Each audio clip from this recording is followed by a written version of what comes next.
Oh my goodness. Seriously, I have to just do it. It's like I can tell myself I don't have to think about things that don't matter. I was designed to do those things.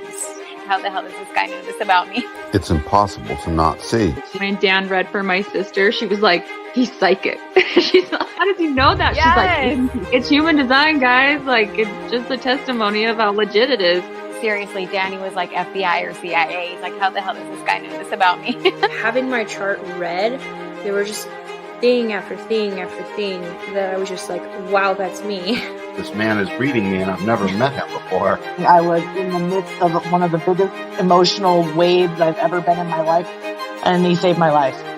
It seems like everybody has the same reaction. It's that aha moment, and they want to find out more. Hello, everybody. Welcome back to another episode of the Human Design Advantage podcast. Today is September 11th. It is 9/11, and we have a special edition recording that we're going to do today. Went blank. My name's Jen, and decoding the matrix for us and 9/11 today is Dan Guru. Hey, Dan. Hey, Jen, it's great to be here. And I'd say, yeah, this is a special broadcast in a sense because we're not really teaching like we've done on the previous Sunday shows. And we'll get back to that next Sunday, I imagine. Well, I like that we're bringing this in because the more that I do dive into human design and, you know, recognizing how everything is transitioning and affecting me, which the outer world is a reflection of what's going on the inside, it helps us be able to see, especially you're breaking down the history today. So we get to see the transition that has happened to us over these years. It's so true. And there's been a lot. I chose 70-year increments to look at the transitions because that's when the United States, each time they came up for bankruptcy receivership. Why don't you want to touch a little bit on that, because I don't think people will know exactly what that means. Oh, yeah. I mean, it's just really simple stuff. Countries across the world, they go into, Greece did it. They had to go into bankruptcy and they're still not necessarily out of bankruptcy. The world court, basically international law, allows for countries to remain in bankruptcy for 70 years while they attempt to pay back their debt. And after 3 attempts at paying back the debt, the world court and the world government, basically all the institutions that have been set up, have said, if anyone's ever declared a bankruptcy, they wipe out your debt. And so when you're a country, after the third time's a charm. After the third, it's called a jubilee. Hey, the creditors have extracted everything they can out of the debtor nation, in this case, United States. And they've extracted everything. Corporation, correct? Corporations now, right. Now, they want to put that onto the people as well, but it's basically out of the corporations called the United States of America, Inc. And it's right in the Constitution. The United States was always supposed to set up a trust and a corporation to basically run the 19 delegated responsibilities that are in the Constitution. But ever since then, we've got now near 2 million laws on the books. And that sort of was never really supposed to be in the cards. But so every 70 years, we were up for bankruptcy renewal and or bankruptcy discharge. And we kept staying in debt. This whole national debt thing that we keep saying we're going to pass on to our children, it gets bigger and bigger. But at some point in time after the third bankruptcy, there was supposed to be a full wipeout of the debt. The assumption is that the creditors, the World Bank, has extracted all the wealth they're going to extract over the course of 3 separate bankruptcies, spanning 70 years each. And after that, they do what bankruptcy is supposed to do. Okay, we bankrupted you. The debts are back to zero. Start over. Just like when you and I go in to do a personal bankruptcy.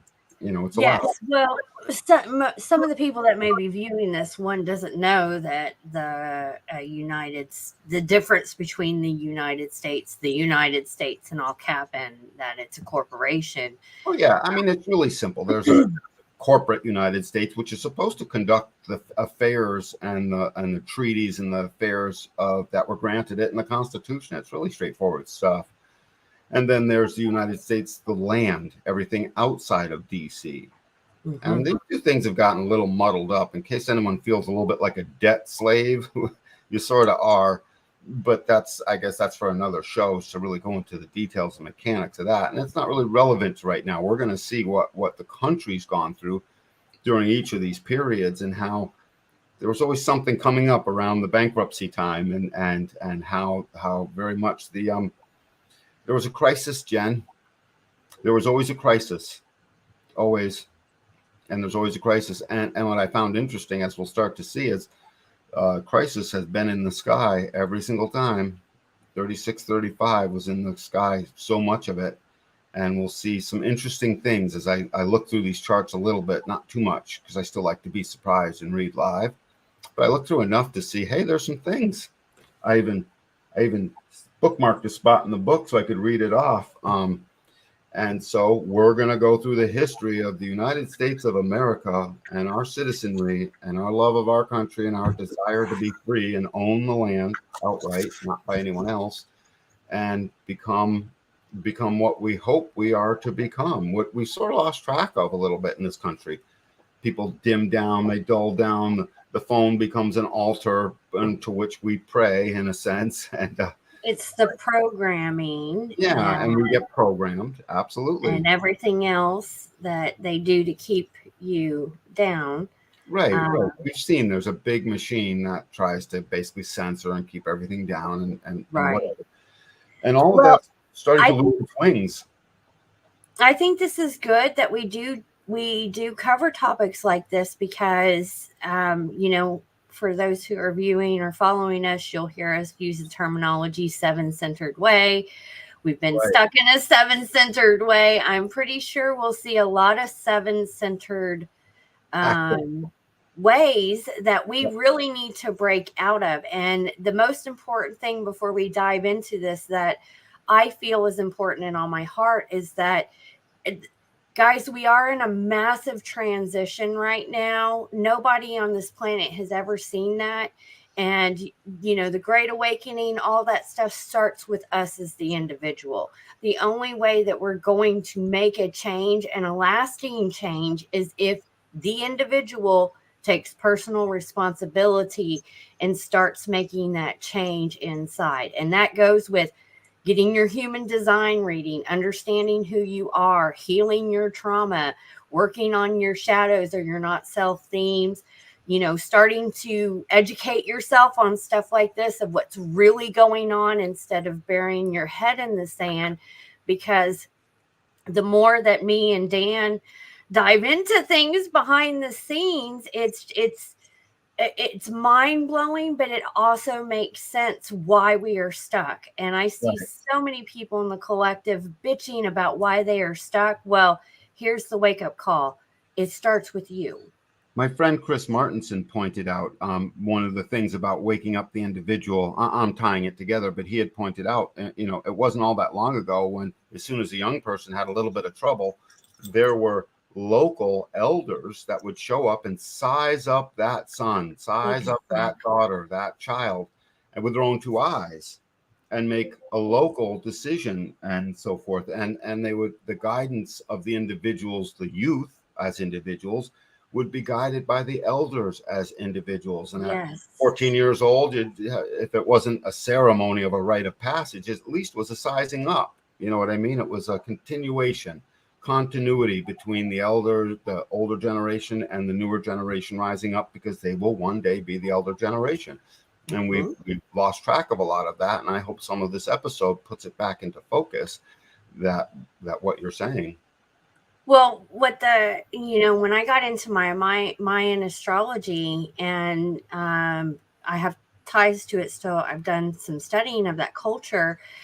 They would pull a chart, and it tells you what you're going to be good at. Shaman is I have the shaman gate. It's in my Mayan astrology, and the elders would come in and help guide that through the youth, because they knew that they were going to someday be elders.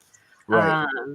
And we've completely gotten away from that. And even diving into human design, when we get into how the tribe is supposed to function in a healthy manner, it shows that as well. it shows that as well, and how it's not really operating yet. It's got to come back online, nice and healthy.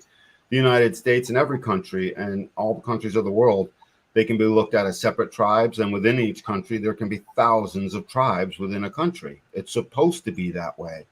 As our 9-centered awakening, basically 9 chakras, waking at this emotional center of ours that's waking up in our lifetime, as it starts to get emotionally clear on things, suddenly the desperation to make fast decisions will start to wane, and we'll start to realize we've been making emotional decisions.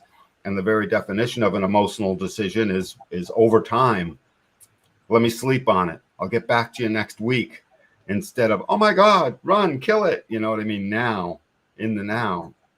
If you're emotional in the now, there's a problem as it relates to making a decision. And so we are to wait. And we've made a lot of our decisions while heavily emotional. It's they've kept that way. So I think, and for me, and I do feel like part of this great awakening, that's why I keep telling people to take personal responsibility, because for me, it took a rock bottom moment where I had no choice but to take personal responsibility and change my life. The reason that we have events like this, just like 9/11, if you dive into history, is, it's getting people to move in a certain direction. However, they're doing it to move in their direction. Don't let things. Slavery. It's just standard debt slavery. It's been happening all this time, and it's just like if you run your credit card up too high, you're a slave to the dang credit card, unless you can declare a bankruptcy and get a fresh start type thing. So it's really, you can bring it right down to your local level and take the word slavery out, or change it to something else if you don't like the word. I personally find it to be accurate. We're all, we aren't able to be as creative as we want because we're slaves to the debt that we always are having to keep. And that's by design. By the way, I don't know if it shows up on my thumb. See that red ink? Yes. Where'd I go? Okay. That's me. I got papered up today. Yeah. I became an American state national today, or I started the process to take back my freedom. It's going to be great. So that's the point. It's us taking it back. Right. I became what our founding fathers were. So let's look at the first chart of July 2nd of 1776. I could have done July 4th, 5th, or 6th as well, because these are the dates.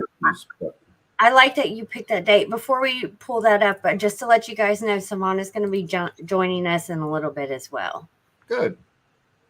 Oh, here she is. Good. Hold on, just as I say that. Perfect timing, Savannah. So 7/2 of 76. Let's make sure that time's right. It is right. So on the left-hand side, there it is. At the time, we were going to basically the narrative of what was going to be our Declaration of Independence had been brewing for a long time, but they were already together writing this thing by 7/2. Really, our declaration was written over the span, and it was written at first on this day. If I have that wrong, an historian can point something out, please shift me, but it's only off by a day or so. And look what's in the sky on this day. And look at the type on this day. An intuitive, splenic hit that we have to do this. And what was the strategy of the country on this day? We were going to inform on this day, and all throughout these couple of days, we were going to inform. And look at the cross. Tension. I saw that. There's a lot of tension. And inside of tension is gates 39 and 38. You see them there on the sun, a personality sun and earth. These drove, that's the design. And on the other side, 39-2 and 38-2. So we were a natural. The country was a natural at that point in time when we were doing this. We were working independently as a natural, ready to universalize and expel the tension. 39 and 38 are both the fighter. 39 is the provocateur. I mean, it just provokes. And what it was provoking on that day was confrontation. Confrontation. Direct assault is the best way. And by the next day and by the fourth, that had moved into the third line, which would have been called responsibility. It's the energy to provoke through self-sacrifice. So as they were writing the Constitution, it was just direct assault. Screw them. We're writing this thing. We've had enough. We dumped the tea in the harbor. We've had skirmishes with the British all throughout the past, 30 years. It's no fun. They take our children. They take our treasure. You know what I mean? And we were like, that's it. This is us. We declare our independence. That's where they were at the time. And then they moved through everything that the provocation is designed to do, including self-sacrifice, the energy to provoke through self-sacrifice. And that goes into gate 38 right below it. It's grounded in the earth. So the earth below these men, as they were drafting this document that was grounding them, was 38.2. And 38.2 is called opposition. It's strictly the fighter. So the provocateur and the fighter inside of a manifester that's going to inform, and that's highly talented. Look at, we have the whole channel of talent is 4816 is in the sky. So these guys were enthusiastically, naturally going about this, doing this. And at first it started with politeness, the energy for intuition and awareness for direction. It's the energy to maintain your awareness in a direction politely. And notice the language of the Constitution is wicked polite. It's like, we're sorry. We have to tell you these things. And when I say the Constitution, I'm referring to, hang on a second. Can you still hear me? Yes, I can hear you. I can't see you. Okay, I see. My thing went away. Uh-oh, there it is. There you are. So if you read our Declaration of Independence, we went through every manner of explaining why we have to do this. We've begged upon your courts. You've given us no redress. You've given us no relief. We've begged upon your kindness to understand we're way over here and we need to govern ourselves, and you've given us no redress. You come over and plunder our things. You station your troops in our homes. You assault our women. You murder our brothers and our sons with no fair trial. And it has come to we can't do it. So so it's both an amazing provocation where they're just going to provoke Pam as a manifester, and it's also this wicked polite, hey, we're telling you all this stuff. The fighter comes out to fight for purpose, and in fighting, they chose the polite route. If you read the Declaration, it's a very polite document.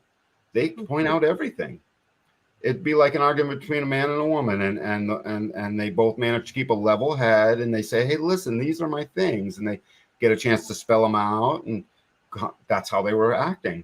So they were acting out their design at the time. What to do? The Declaration is stark proof of that.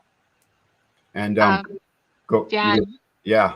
What I think is also interesting is it has the money channel, the 4521. Oh yeah. So they were in their own rulership.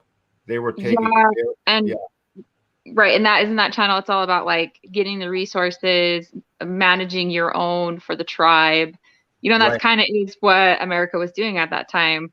Totally. Was kind of they wanted to be separated from England and have ownership of their land and their resources. And so, yeah, you can see that playing out. And then also that leadership.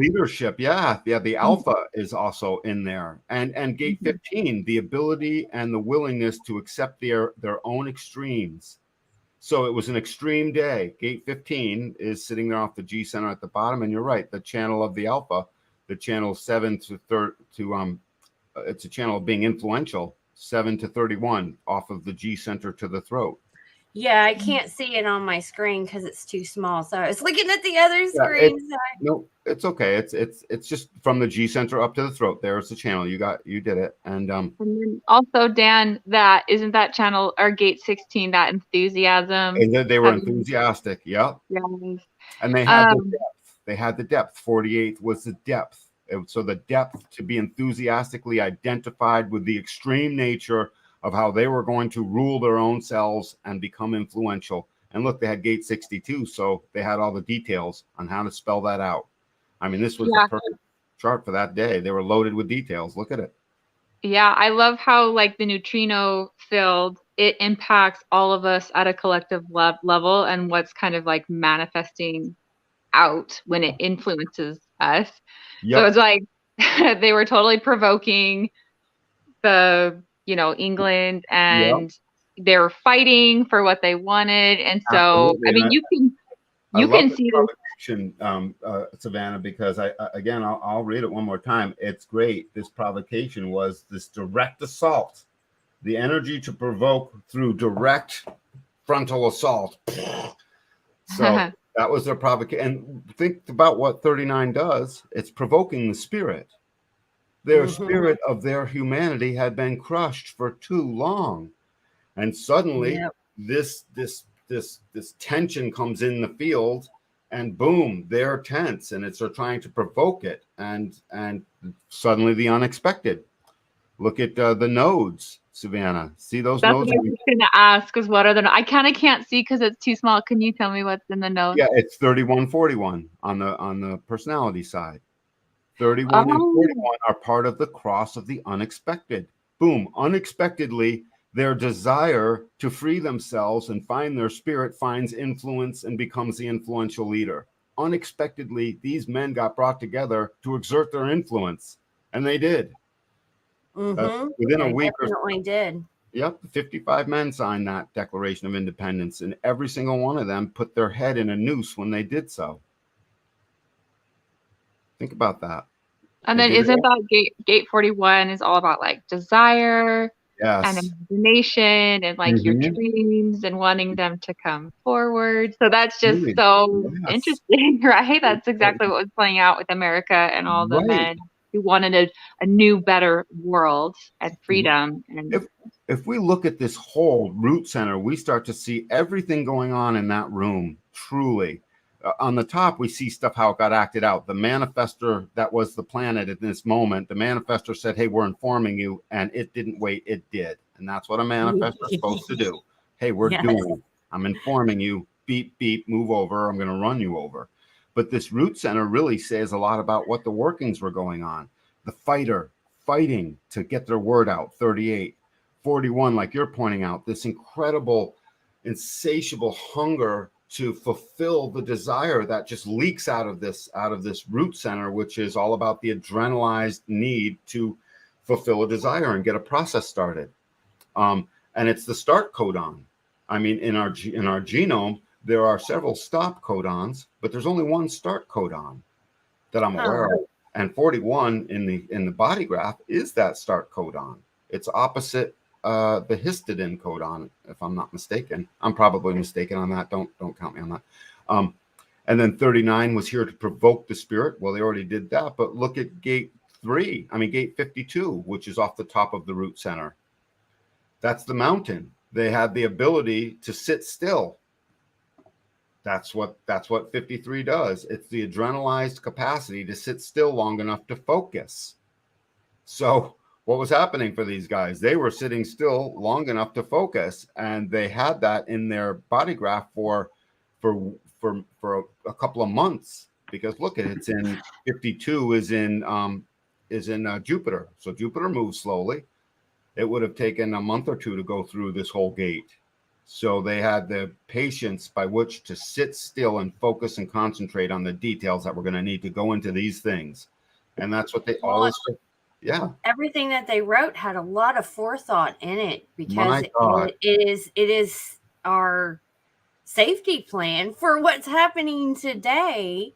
So yes, that makes complete sense. It really does. Going on in that room. Even gate 60, which is off the top of this root center, gate 60 is all about limitation. These men were feeling stuck. They were feeling stuck by the limitation of the old way. 60 is the old way's limitation, awaiting new ordering. The human being's genetic way is to make order out of what was previously just this limitation. And what's its real deal? Its real deal is about the acceptance. Hey, we are just but men. I know we're limited, but here's your document and shove it up your ass. and secondarily, we're glad it's going to take about 3 months to get to you because we need some time. Dan, also isn't that gate, the limitations gate, isn't that also about, it's a very mutative gate. Wicked it's individual. Mutative. It's all about evolution. And oh my God. So you can see how that pushed that in them. yes, it's truly the evolution of everything that becomes mutative is pressured out of gate 60. And it's not everything, but it's so much of what comes new into this world starts as the pressure of gate 60 and is put into order through the sustaining life force of the sacral, gate 3, right above it. Gate 3 is not there, but it would have been in that room. Yeah, 55 men. There was a gate 3 in that room. Trust me. So it was there. Also, so are we going over the red lines too? Because I see that gate 6 conflict, but that would have been 3 months prior. That would have been 3 months. That would have been 3 months prior. No, this was just basically to show the design of what was coming into the world. So I don't mind going over the whole design, but it's mostly the black lines that matter. So gate 45 on this one is black, so it's literally available. It's there in the now, and that was United States' entitlement to possess their freedom. That's what gate 45 would have told them. Oh, also they have gate 40. I can't really see. They have gate 47 in there. Is that black? Yep. So that's in the sky right now, right? And the sun. That's all about making sense of suffering and finding solutions. Yes, and of all the confusion and coming to realization. So what were the Declaration of Independence, if you look at it far from a distance, it's an enormous realization. Hey, by the time they were done, I bet they were really happy with themselves, and they realized this is a good document. Yeah, the document helped solve all the problems that they were suffering through at that time. Literally. So yeah, you can see gate 47 playing out. And then is there gate, is it 61's there as well? Okay. Yep. So they were solving the mystery. They needed to know the mystery of what was oppressing them. So if we move on to the next one, so I started hopping into 9/11 because this is when the bankruptcies were. I can't attest for a fact yet that our first bankruptcies were on 9/11. I just know that the most recent one was. So it was around that time period. Yeah. So I'm just going to make an assumption. So when we move over to the right, notice, so now it's 1791 and the Revolutionary War is over, and we had already entered into new treaties and contracts, and we were trying to get commerce going, and we needed the various other countries. We needed their monetary systems, and we needed their shipping lanes because we didn't have a navy. We just got done with the Revolutionary War, Right. Yeah. It's not like, so we needed them. And we were in debt to them, and they said, we'll help you out, but you're going to have to enter into bankruptcy and receivership because we would like to own you substantially. And so they did. They owned a substantial version of what was it we were going to be, but they still didn't own our land, and they still didn't own us per se. So 1791, bankruptcy. 9/11 I picked. What's in the sky? The cross of rulership. And look at our throat center. Our throat center no longer has gate 45 in black, where we know we're entitled to possess the thing. All it has is the aggravated notion of control, and the control it didn't have, because gate 45 was actually unconscious at this point. It had already passed by. So really and truly at the time, their entitlement had gone away, and they just accepted the rulership of the other. Rulership is in the sky here forward. It's the most amazing coincidence that I keep seeing pop up, that this date took place because it was established rulership that took over. We weren't an established rulership. We were still a ragtag band of rebels trying to hope we can feed ourselves and make sure we don't have to do that Revolutionary War thing again, So we were a little sensitive. We're like, whoa, hold on. This okay. Bankruptcy is better than war. Okay, we'll figure it out. 70 years, we'll take it. So. And they were afraid. Look at that spleen. The spleen is loaded down. Every gate in that spleen is black. Yeah, lots of fears in there. Lots of fear of inadequacy. We better go bankrupt. Fear of tomorrow. We better go bankrupt. That's 57. The fear of too much responsibility. We can't take on any more responsibility. Just do what the French and the British and do what Europe is telling us to do, mostly, sort of. We're still free over here. It's just, we don't have to fight another Revolutionary War. Fear of failure, gate 32. I mean, this was pinging through everybody in 1791. The fear of failure. Gate 18, the need to challenge authority or the fear of authority. So before we didn't mind challenging authority because we had plenty of fight in us. And suddenly on this, at this point in time, you know, the fight had left a little bit. We're still a manifester, but it's a single channel manifester who's unaware of its actual possessiveness, gate 45, the right of the tribal ruler to possess the truth and possess where the tribe should go and possess the resources. So we were very insecure about all of that. So we entered into bankruptcy. If we were strong enough, we could have said, no, we're not entering into your bankruptcy. Come and take it. We dare you. Float your stupid ships across the sea and see what happens next, dummy. We could have said that, but we didn't. Yeah. We really were there. What's something I kind of like an epiphany that I had this like past week is like, you know, like the gate of the fighter, gate 38, gate 39, provoking. Like sometimes, like I know in our society, like it's not, sometimes we might not like people who have those qualities, and they can sometimes be like difficult people to get along with. And so sometimes I would ask myself, like, why is that in the body graph? Like it, like, because my son has those exact gates. He has 2 in the 38. So he's a little feisty fighter. And then he got 39. And so he likes to provoke people. But I was actually thinking that like, these gates are actually really important because it does, like, people who have these gates are good at like challenging authority and challenging, like if they're being mistreated or there's something going wrong in a group or a family or a country, they're the ones that everyone looks to like stand up and fight for it and correct it and make it better. And so, sorry, I guess I'm kind of going back to the other graph, but I guess no, we need it all. And notice none of this is on the graph on the right. They didn't have a whole pissing match of a fight in them. What they had was the grace to listen. That's what they had. And they had confusion that was turning into various forms of realization, and it felt oppressive. By then, all of the confusion that would have been pouring through would have felt gate 47 oppressive, because that's what gate 47 is called. It's called oppression. The gate of realization, where everything is oppressive until the realization shows up. So here we are in a long process of coming to realize stuff. And don't forget, whatever room you're in, it's emotional. So it takes time to realize stuff. If you have emotional definition, your awareness gets its intelligence over time by going down, picking up that intelligence and coming back up and sharing it with the world.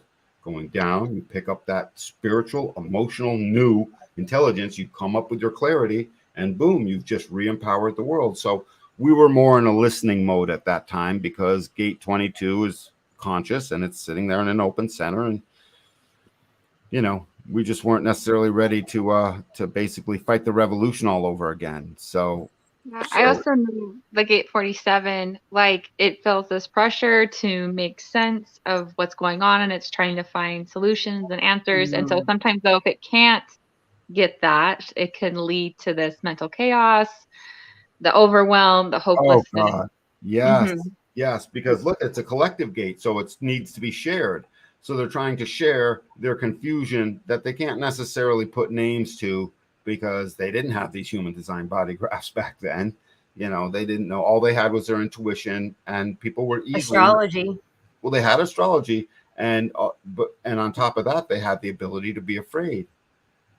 You know, that what was there, all the splenic fear. So it doesn't matter that there's a warrior coming off of that ego. It doesn't matter that there's a taming power of the great coming off of gate 26. And it doesn't matter that 21, the basically the fighter, the controller of the tribe. It doesn't matter that that's there coming off that ego. They just didn't have the will. Yeah. But then have the will to basically fight. Gate 47 was in the sun on that day. So that's what we're going to feel like the most of, right? Whatever's in the sun is what 70% of that neutrino field, right? That's pouring through all of us. So that would make sense, maybe why it went in the direction that it did. Yeah, the name of that gate is self-oppression. It's called self-oppression, the eventual realization that it's really okay. Let me get this right. The eventual realization takes eventually one finally realizes through self-oppression that finally one is okay. So they got into their bankruptcy. They were like, we'll be okay. And they just moved on. They just moved on. There's nothing wrong with that. I mean, there was debts owed. They did want to enter into the monetary system of the planet at that time. It was controlled by England. Nothing we can do about that. And the Pope, the Pope controlled much of the debt and much of the gold, and the papacy was a very important institution. They controlled many of the land grants. They controlled the collegial law as well. Everything. They controlled so much. I mean, we would be fools to think that just because the Catholic Church and the Pope are not world stage all the time now, that they somehow their wealth, their generational well fought for wealth has gone away. I mean, when was the last time wealth went away? It doesn't do that. Wealth builds. Dan, it's in a family. What's in the nodes? I can't really see. Can you? The nodes are the tension is back in the nodes, 48, 21. That's what they are. The nodes are 48 and 21, Savannah. So the very tension that was on the other side over on the left body graph had moved to the 4 on the right body graph.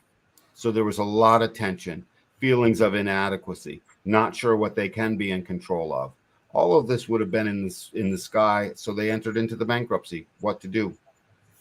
They were being self-oppressed themselves and just weren't sure what to do. Self-oppression, which is not a bad thing. It's okay to be self-oppressed for a little while. You're about to cook up a new realization. The body always cooks up the new realization. So bankruptcy is allowed every 70 years. So did you want to say something more, Savannah? Because I'm going to move on to the next chart.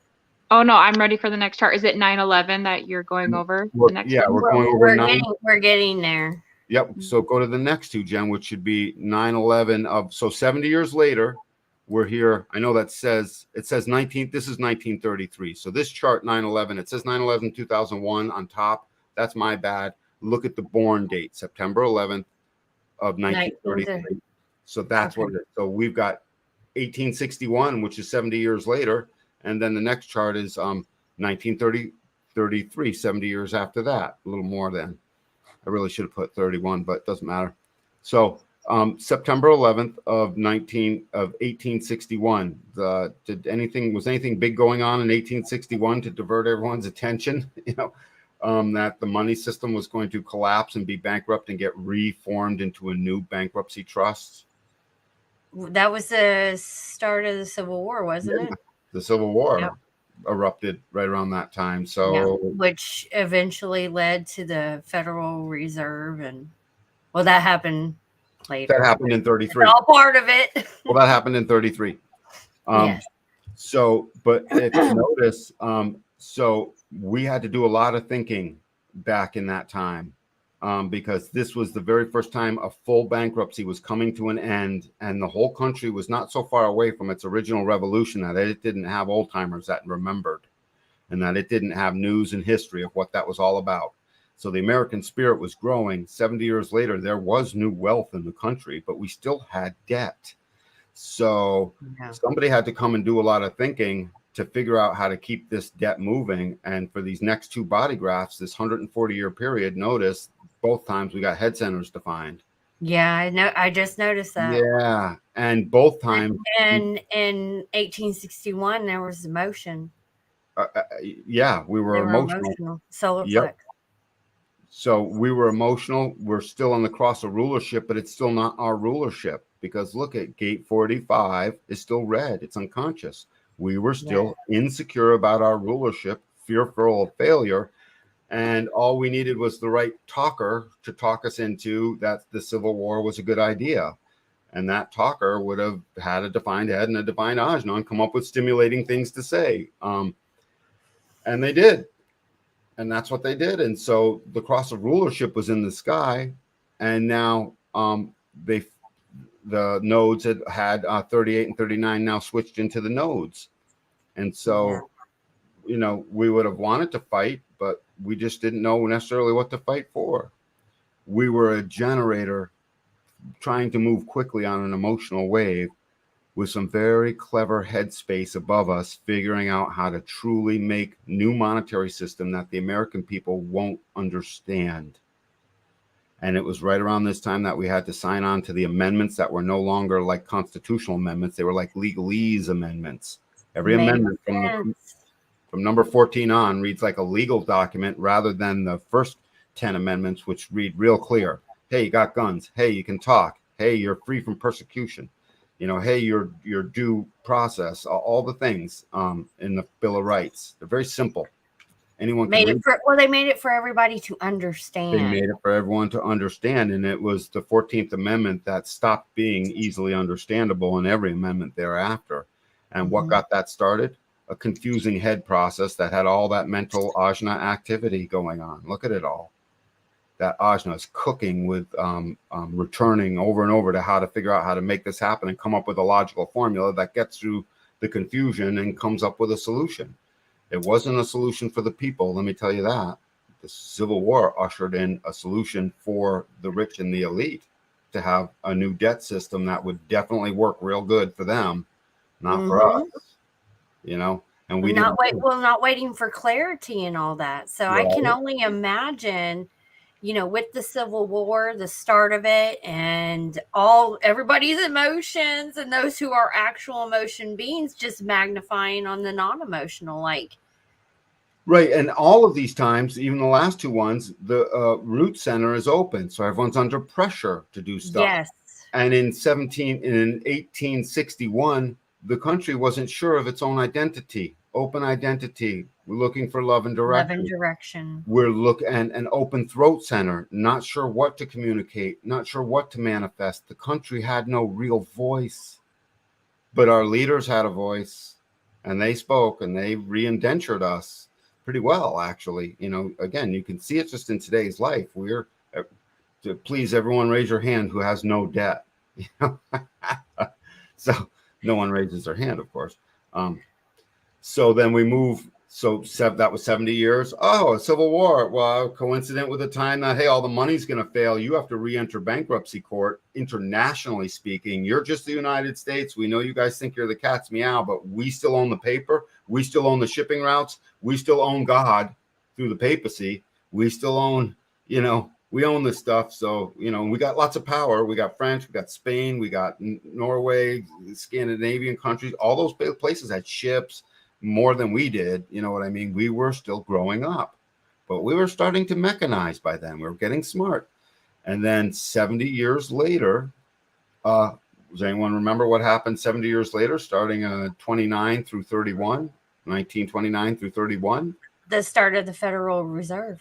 Right. And the end of the stock market. It crashed and broke to zero, remember? And I don't know about to zero. It fell so stunningly. It crashed, and the money on the planet crashed. Yep, you should see the. You can if you guys search about history and banking, that's a pretty good. You'll also see who helps crash the stock market, and I will say that right had a huge forces out there that wanted that. Yes. Right. I mean, it's just like today, guys. There's no difference. It's just another century later. There's very little difference. You know, crooked and corruption. This was rampant, and we brought it to an art form now. But it really started here because it was during this time that President Roosevelt had nothing left to give, so he gave the people to the royal crown, to part of what France would have been in control of, and to the Pope. Absolutely. Because the Pope rules the crown. They rule each other, and they're unpleasant bedfellows, is what they are, really. But as always, any two different things. But you're right. Well, the three pillars, and the three pillars are key. It's the United States, Washington D.C., the Vatican, and the royal family. England, royalty. Yeah, they're all three tied in together. That's why Washington D.C. is not part of the United States. It's not even part of. Yeah, people don't really recognize that Washington D.C. is its own separate little republic. It's not actually part of the United. That's where the United States is there to do its diplomatic business. That's fine if the system is working and the nine-centered beings are acting in an upright manner, but they're not. We're still operating out of a seven-centered way. Out of an old seven-centered way. So let's look at this one. So in the 1930s, suddenly all these decisions are being made, and look what we got between the ego and the spleen. We've got the channel of transmission. We're transmitting the information, and again, the head center is defined. And since the country doesn't have a voice, they're just going to listen to what the powerful ego tells it. And they were hungry, and there was a depression. There was a dust bowl. People were dying. They didn't farm the land right at the time. They didn't allow the resources to flow. They allowed that to happen because of a stupid pending bankruptcy. Pending bankruptcy. So that's the second bankruptcy. I was just about to say that's the second one. Right. Anything you want to point out here, Savannah? I notice there's lots of expectation here, and they're still on the cross of rulership. So still not our rulership. We the people. It's the others' rulership, and they were good at it, right? Mm-hmm. I never rulership. It's interesting how you pull these charts and what was in the sky, and then what plays out and happens. Like, seems like a lot of like ominous kind of negative things happen on 9/11. Every 60 years? 70 every 70 years. Like, it's kind of crazy how it just kind of keeps repeating the same pattern. And I never noticed that until you pulled these charts and we're discussing it. So it's really fascinating to me. Mm-hmm. So the rulership wasn't ours yet. We hadn't known how to take our own rulership as humanity in the United States of America, as regular human beings with our feet on the soil. We're now being ruled by a government that is in Washington, D.C., that called all of the states territories and all of the citizens in it citizens under the jurisdiction of everything that their legislature can choose to legislate. Yeah. So this was the very beginning of 2 million laws. Roosevelt helped kick that off. The 2 million, I mean, 2 million's a round number. There's more or less, but there's 2 million laws, essentially. There's just so many laws. This was never supposed, there's too much government, and everyone knows it. Yeah, I'm glad you point that out because, you know, as Dan stated at the beginning, he was getting his state national, which is a status, and that's a completely different video, but it's projected me. We need to show Savannah. Sorry, Savannah. Can you? Oh, there it is. See that red ink? I went and did my thing today. Yeah, print on my document. Yep. I saw it earlier. Sorry, some kids were knocking at my door, so I had to go tell them, like, sorry guys, gotta go. But no, that's cool because I know you've been telling me about it. I've never heard of it before, but it's all really fascinating and interesting to me. Most people haven't heard of it, but I lost track of what I was saying. Jennifer, I'm so sorry. It's okay. I'm sorry. I had a point. Maybe it'll come back. Well, so defined head centers are controlling us at this point in time, and they're controlling the lawmaking, and they're controlling the rulership, and they're trying to make everything be a certain way. And so, and we, the people, are sitting there with gate 22 grounding us. So we had the grace to listen. We'll listen. We'll listen. Sure, we'll listen. And we didn't know that we were listening to our own enslavement of sorts, debt slavery. I mean, that's basically what the world is into. That's why derivative money keeps. You ever wonder why they can always print trillions of dollars and it's somehow okay? It's because it's their debt system. It's not ours. The Federal Reserve isn't even owned by the and the Federal Reserve, all the World Monetary System, the WM, the World Monetary Fund, the IMF, International Monetary Fund. It's really these things. They don't play by rules that you and I could possibly understand with checkbooks that we have to balance, or else we got a problem. Yeah. So what's a number, Jen? What, you know, I got 10 trillion. Okay, can you do 50? Sure. It's just a number, you know. Keep roll the presses, change the ones and zeros, add it in there. Well, and when they do that, that's why we have a problem with our economy, you know. Right. Which, and going back to, you know, if you do a history lesson and you start looking into this, that's where I was going. Like the state national and a true history lesson, especially like the bankruptcy that we're talking about. We should not be in debt. No, we should be in the opposite of debt. Yep. In reality, the life insurance policies they've taken out on us have already paid this debt. Over and over again, Jen, is the thing. And people aren't quite aware of that yet, but that's okay. They will be. And so now this was our second bankruptcy. So moving along to the next set of two. So we've got September 11, Those 2001. say of 22. Where's Yeah. September? Do we have September 11 of? This is what you 2000? sent me. Well, we need September 11 of 2001. That says 22. Hold Do you want me to send that to you, or can you pull it up? I can try to pull it up really quick. Yeah, we're gonna. Sorry for the delay, guys. It's just a thing. We're gonna see what happened September 11, 2001. So this was to give you a little bit of preface. So the country had been through its Did greatest. you do it in? Sorry, I'm trying to see if you right. did it. Oh, you did it in Boston. You didn't do it in New York. I did it in Boston. Yeah, it's okay. You can do it anywhere at this point. It's just on the East Coast because that's where that had happened.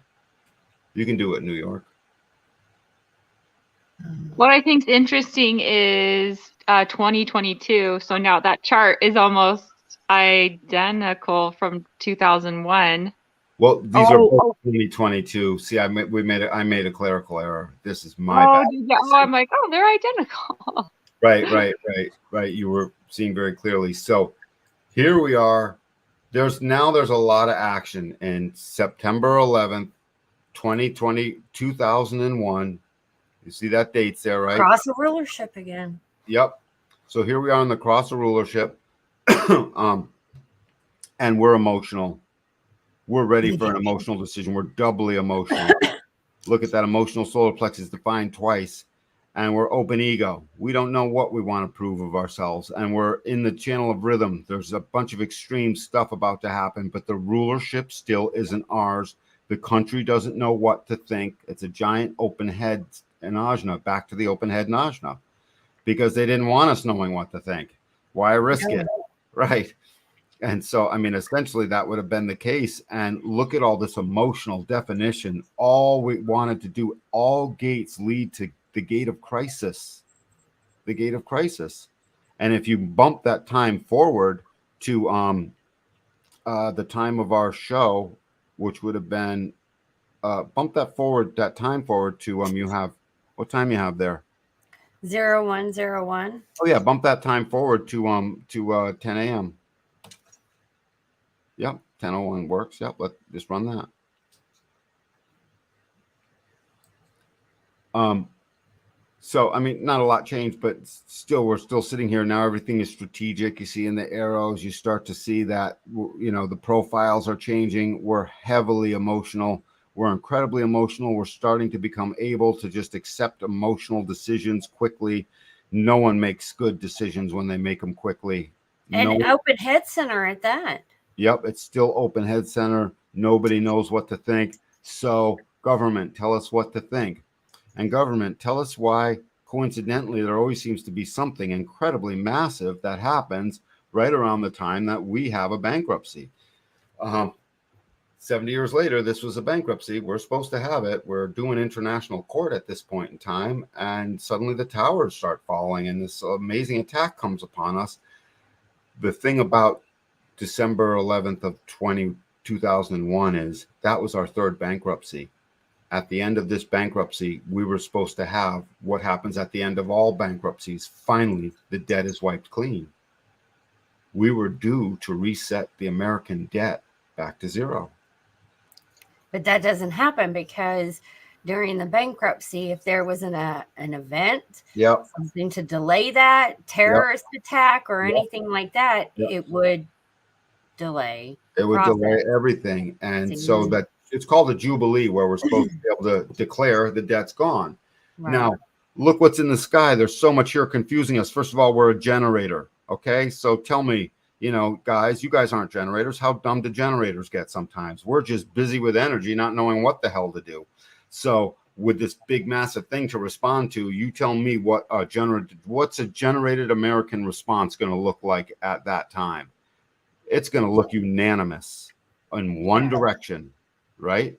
One logical rhythm, one direction, one thing only, with the smooth voice of our leadership telling us exactly what we can expect to hear and expect to have be so. And they did a perfect job on that.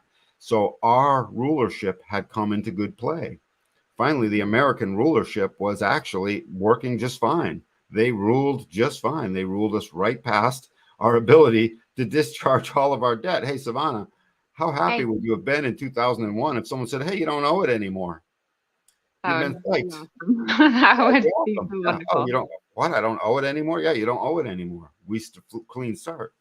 We weren't given that because we weren't given that. You know, that just was the thing that we didn't really get to have. And it sparked a 20-year period called a Jubilee where we're supposed to claim that. Mm-hmm. You know, we had 20 years to claim the right, 20 or 21. I'm not sure. I think it's 20 years we have to actually claim that discharge.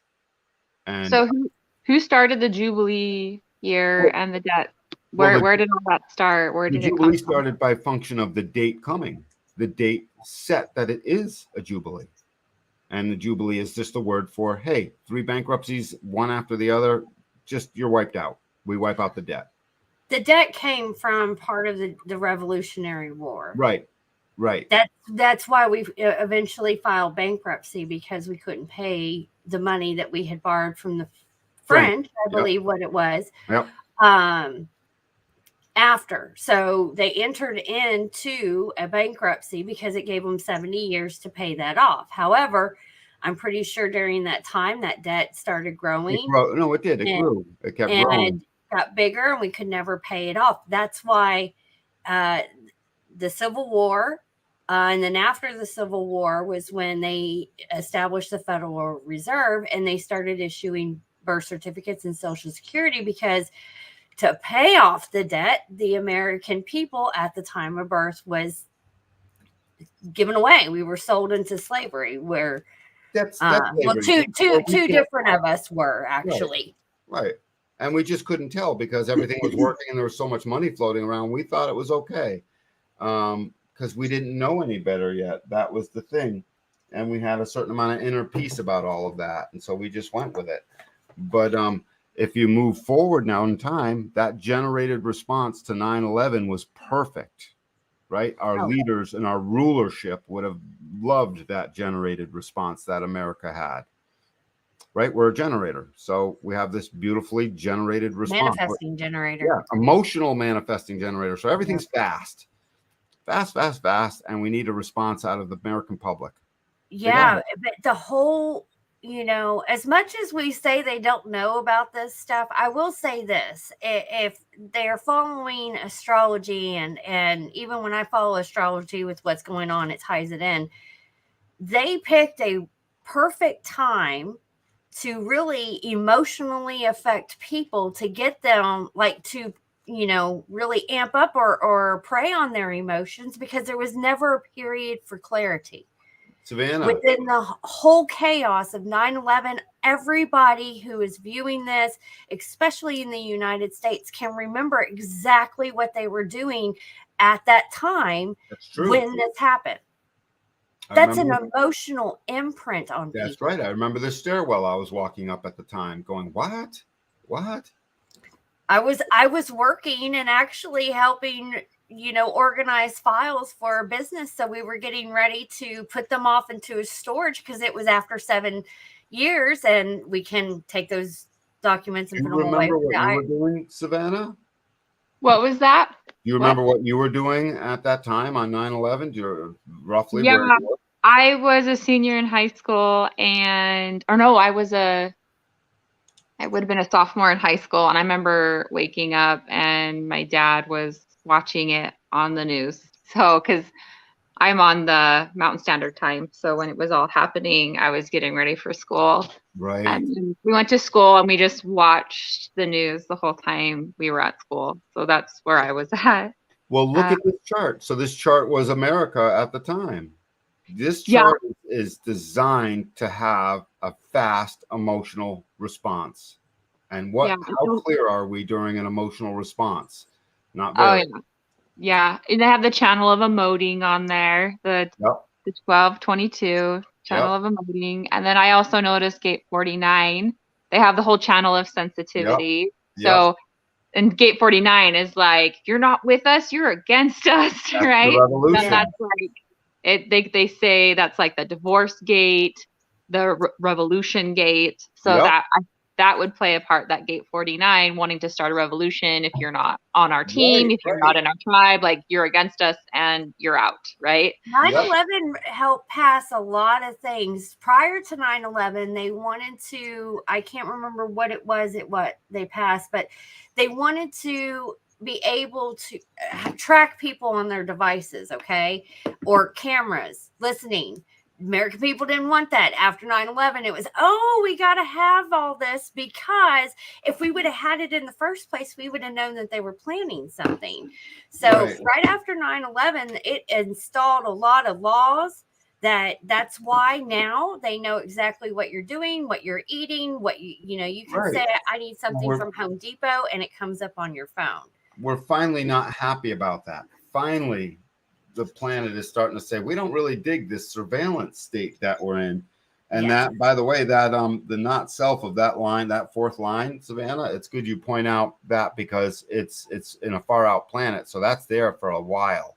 That gate 49, line 4 is there for a while. It would have gone through all of them. Just before 9/11, it was all popular discontent. We were discontent, and the principles needed to potentially revolt. At the time of 9/11, it's in the fourth line, and our leaders would have taken advantage of our confusion, the potential to insensitivity that takes advantage of the needs of others and the needs of society. That just takes advantage. And really, they were perfectly. It's like insane, you know. So they were really living out. They were living out what was there in them, and they probably thought that was their own gee whiz idea, not realizing the program put that in them. And you know, they think they're so smart. They're just carried along with the program like everyone else. They're not immune from it. They think we're so dumb. Yeah, that's it's not that they think that they're so smart. Now that you're doing the history of all of this, and we are in the middle of the Great Awakening, and people are able to see it from a different view, they literally have been doing, that's why they put this stuff out in the movies, because they think we are so dumb that we're not going to catch on. And they've done these events. They've done all of this. They've entrapped, you know, us. We give away our rights, all this stuff, because we, the people, are not paying attention. And it all keeps happening around this time of rulership, where they take their own rulership. And it's not very healthy rulership. The right ruler is supposed to have the grace to listen. What happened? They just don't have the grace to listen anymore. They have failed as our rulers, as our leaders. I also think it's interesting is like that gate 47 is in the sun on 9/11, and that's that gate of confusion, gate of oppression. So it's almost like they create these kind of it creates to where it makes us feel confusion and oppression, and create the problem, offer the solution. Incredible and extreme difficulty in realizing what is true. That's even people out there that say 9/11 is a conspiracy. That's the whole thing. It's been disproven. I remember shortly after this happened, I was at a festival or something, and you know, this people had a table and they were talking about how it was a conspiracy theory and it was all planned and everything like that. And back then, like, I kind of questioned it because it was so far-fetched. Like, no, the government wouldn't do that. Like, why would they do that? Oh boy, was I naive. Yeah, Jen, for $10 trillion, most any government will do just about anything. Jesus. Because that $10 trillion then is about $40 trillion now. The more that I learn about history and the monarch and all of this stuff, it has never changed. The people are chattel. That's what they call us. We're chattel. We're indisposable. And we always get caught in the crossfire. And then we get into a point where we're like, oh, so, you know, why is it like this? That's why I said at the beginning, it really talks about, you know, it's important that we take personal responsibility, because that's what's going to lead this Great Awakening to where we can get out of this seven-centered way and start living the way that we should. This should not happen. So let's fast forward to now, Jen. Sorry, I get fired up. No, I'm fired up too. I'm right there with you. So here we are today. I chose the cross of rulership. Yep. Well, because this is the time for the cross of rulership. 9/11 was was basically always going to be a rulership day. And we're here at 2 p.m. It's now 3 p.m. my time, 2 p.m. your time. But look, we're all wide open again. Nobody quite knows what to do. We're an emotional manifester, not sure what to do. And confusion is still in the sky. The arrows are almost all pointing to the right. We're just taking in. We're like guppies, just taking in whatever we're being fed and getting angrier and angrier and angrier. And look at everything that would be our normal rulership is fully unconscious. It's fully unconscious. 45 to 21. We can't tell. So what happens? The rulership that is currently above us is able to take advantage of this, and notice it's a big fat crisis. Everything is a crisis now. Everything is a crisis because the whole channel of transitoriness is in the sky, and we can't quite tell what direction we're supposed to put on all of that. Nobody knows what to do. Nobody knows when enough is enough. Nobody knows how to deal with the pressure. Nobody knows how to challenge authority or when to stop thinking about too many things. You know, the United States is in its Pluto return. Yeah, right. We have just returned again to gate 61. So the meaning of inner truth is trying to eke its way out and become our truth, as it should. As it should. Pluto is about our truth. And 61 and 62 are in the Pluto of this design. So all I'm getting at is here we are at this time, and it's nothing but the feeling of crisis has descended upon the world, and it keeps staying there in the world for the past couple of years. It's this amazing feeling of crisis. And why wouldn't there be? It's veiled. Look where 36 is on the right-hand side. It's all the way down in Neptune. Neptune is veiled. We don't know what's under there. So everything feels like a hidden crisis. Everything feels like a hidden crisis. And the only people it doesn't feel like a hidden crisis to are the people that literally just, no, the government will tell me what to do and what to think, and I'm good. Let me go plant my roses. Or the ones that are aware of what's going on right now. So we're just enjoying the show. Right. And everyone in between is feeling the feeling of crisis. And the feeling of crisis stays in there, and there's this giant emotional need to bring that crisis to some kind of fruition and watch that progress. And we're watching that bubble try to pop like a zit right now. This thing's about ready to pop like a zit. I've talked to, it seems that there are a lot of people that I know that are going through something major in their life, and it can be considered a crisis. Personally, topped on with everything that's going on in the world stage and energetic wise, you've got a cauldron for some intense energies. And again, rulership keeps showing up. Their rulership of us.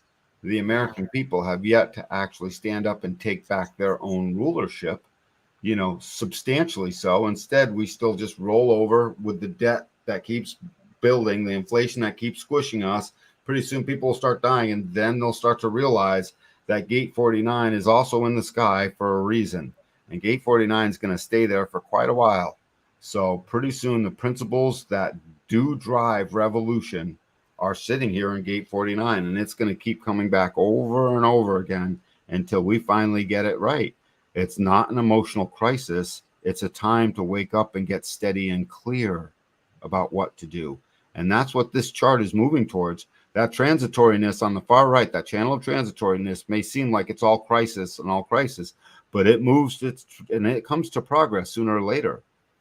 This becomes the jack of all trades, and that's what Americans are starting to turn into, the jack of all trades. Been there, done that. Pretty soon, debt slavery, been there, done that. I'm not doing it anymore. That's what's coming, and that's what people need to sort of become aware of. We've been enslaved through debt. What to do? It's not our fault. We didn't know. It is our fault if we do nothing about it. So we have to finish waking up. That's all. So this is the history of our world. And at this point in time, I'm not sure what happened with that bankruptcy. I still think that it's been discharged, and they don't dare still want to tell us. It's supposed to be discharged after the 20-year Jubilee process, which would have taken us into 2021. And again, 9/11 on 21, we were thick in the middle of a brand new crisis, COVID. You know, and the president was telling us everything to do and what to do and what to be and all that stuff. And so nobody really wanted to follow all that. And yet people were willing to turn in their own neighbor and point fingers at one another and turn on your own neighbor, for God's sakes. You know, that's insane because the government said to. That's not we the people. And so this crisis is about to turn into this country's victory and this country's jubilee. That's what this chart shows. That's where we're headed. We're headed to something that is actually quite not any of this. So that's all I have. That's about all I have to say about that. Excellent job and spot on. Now that we have creepy, isn't it? It Loved kind of it. was. Giving the 10. I loved it. Yeah, Savannah, you were right to point out it's a little bit creepy. It's like, hey, these gates are pointing out what the hell is going on. It's weird. It's almost like when certain gates are in like the sun and earth, it makes us can make us more susceptible for certain things to take place or certain things to happen. That's why I think it's so fun learning the transits and seeing how it's going to affect you personally or affect the world on the grander scale. And so, but it's just interesting to go back through all the different charts around the same time, and there's always something happening. And so it's just it's fascinating, honestly. It is. And I'm enjoying the transit posts that you're putting together, Savannah, because it's helping me, and I'm starting to pay more attention that, you know, okay, this is what's happening and how it affects me. Dan, you did another fantastic job. I'm going to have to go back and rewatch this and compare the notes of my history lesson that I've gone through. But yeah, spot on with what we know. And what we know so far, that transits, they keep telling the story. They keep telling the human story. What to do. Because they program us. We can't help but be affected by the neutrino field. Like we like to think that we have control over our lives, right? But it's like, no, the neutrino field affects all of us. So it's all of us. It really does.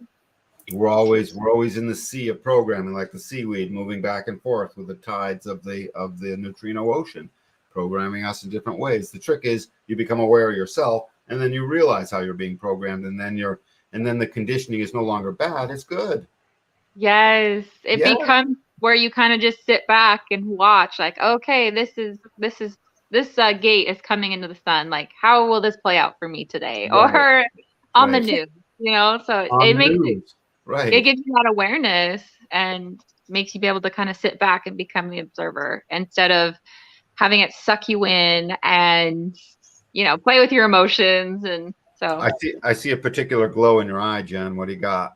Can you interpret 20 years from now on this day? I don't see why not. Because there's a certain gate that I see pop up that did not before, which is that 55. Oh, God. And we have a define. Yes. Still under pressure. 20 years from now, we're explaining stuff much more logically, and we have set ourselves in an incredibly beautifully mutative direction that finally is contributing what is it we need to contribute to the community, and it's going to lift the spirit. I look at this body graph. Direction is profoundly moved. Logical processes are happening in conjunction with the abstract processes, and the channel of community is in the sky, and it's being transited at that time. My guess is the Jubilee will finally feel like a Jubilee on days like this, Jen, because the spirit is there and able to be full. It's the spirit of humanity moving its love in the right direction towards the ability to commune with the other. Which it knows. Which it wants to do desperately. Yeah. So, wow, Jen, thanks for bringing that up. 44, look at that. Well, I mean, you did such a great job with the history and what it was. Why not fast forward it and give some people that we are moving on a direction where hope is possible, guys. According to this chart, we've just steamrolled over everything that sucked. According to this chart, yeah. 20 years. Yeah. That's not long. That's not long. The generative life force has just steamrolled over everything that was ever in its way. We generated a hell of a response according to this chart. Savannah, have another kid. Have one of these. I dare you. I will be 60 or whatever. Or how old will I be? I'll be a grandma. We don't even want to think about it. That's just too funny. That's too funny. You may have grandchildren, though. Yeah, but I may have grandchildren. Right. Grandchildren are good. You can send them home. Yeah, exactly. All right. I just thought I'd pull that up because I was intrigued. That was good. So, all righty, guys. Well, we're done. I'm going to go put some time in on a farm. I'm excited. Wonderful. Thank you, everybody who tuned in. I hope you enjoyed this episode. Definitely go back and review it. And if you have any questions, make sure you drop them down in the chat. As always, if you have not gotten your session just yet with Dan, make sure that you do and check that out. You can check the links down below. And we will see you on Wednesday night at 8 p.m. Eastern Standard Time. Are we doing the Queen? We are doing the Queen, and I think we should pull in the King as well. The King and the Queen of England. Okay. Yes. We'll be going over the Queen Elizabeth II and King Charles, and I can't remember what number it was. It's probably the first. Nope, it's not the first. Nope. Okay. I can't remember. I think it's the second or the third, but either way, I don't. Yeah, I don't. Down with the dynasty. Yeah. But yes, and as always, if you like this video, make sure to give us a like and share it with those who you would find interested. So please do. And thanks so much for watching, guys. Bye, Savannah. Love you. See ya. Bye. Yep.